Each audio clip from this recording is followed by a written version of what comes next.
আচ্ছা, আপনি কি ভাই এনি চান্স আমাকে ফলো করছিলেন? চুপ করে আছেন যখন ধরেই নিলাম মৌনতা সম্মতির লক্ষণ।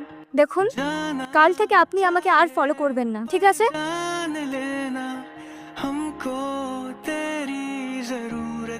আরে দাদা, দাঁড়ান দাঁড়ান, শুনুন, কিছু সময় ধান নেওয়া যাবে?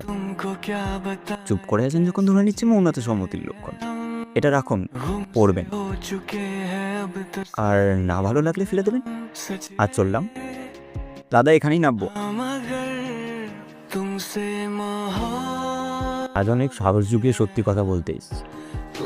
আপনাকে প্রথম দেখেই না কেমন একটা অনুভূতি হয়েছিল, তাই কোনো কিছু না ভেবে আপনাকে দেখার জন্য প্রত্যেক দিন আপনার পিছু নিতে শুরু করলে। আসলে প্রথম দেখায় তোমাকে আমার খুব ভালো লেগে গেছে সারিয়া। সাহস করে নাম্বারটা দিকা, পারলে একবার কল করো। হ্যালো, সারিয়া বলছিলাম। হ্যাঁ হ্যাঁ বলুন। আপনি কি কাল একবার আমার সাথে দেখা করতে পারবেন? হ্যাঁ নিশ্চয়ই। আচ্ছা, আমরা কোথায় দেখা করবো? আমি আপনাকে টাইম আর লোকেশন মেসেজ করে পাঠিয়ে দেবো। ও, আপনি চলে এসেছেন?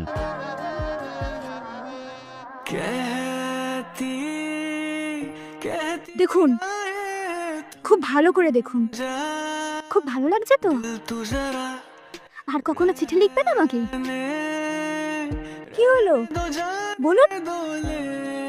আচ্ছা, দূরত্ব বজায় রাখার কারণ তাহলে এটাই? আচ্ছা, আপনার কি মনে হয় বলুন তো?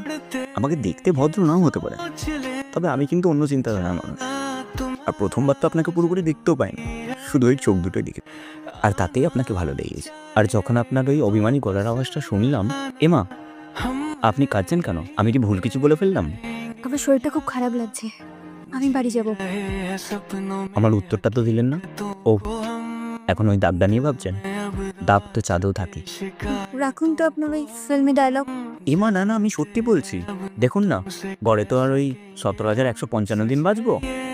চলুন না, একসাথেই বাঁচি। उसको সিনেমা দেখায় তাই না? কাল 10টায় বাস ক্যান্ডি।